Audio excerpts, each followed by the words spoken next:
Nabangga at nagulungan ng nag-counterflow na dump truck ang dalawang motorsiklo sa Cainta Rizal. Nasawi ang isa sa mga rider. Nakatutok si EJ Gomez.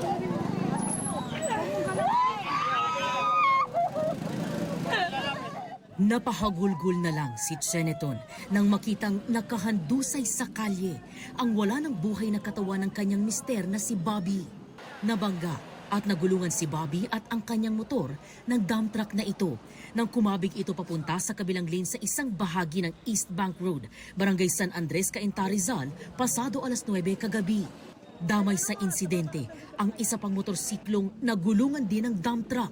Gayon din ang truck ng basura ng Cainta LGU. Sa kuha ng CCTV, kita sa kaliwang bahagi ng kalsada ang nakahintong truck ng basura.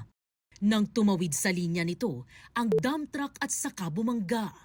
Kumain siya ng line dito sa papunta sa amin. Ngayon may marami silang motor na magkakasunod eh. Dito po sila salpukan dito, tapat na to. Yan, hanggang sa nakaladkad na po.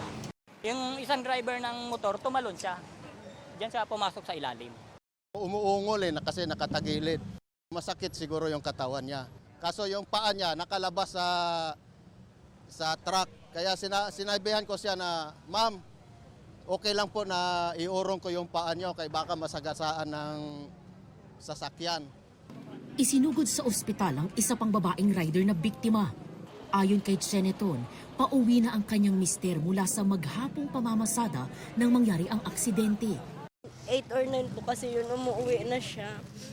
Galing siya, dumaan pa siya bumili ng gamot kasi may sakit po yung bunso.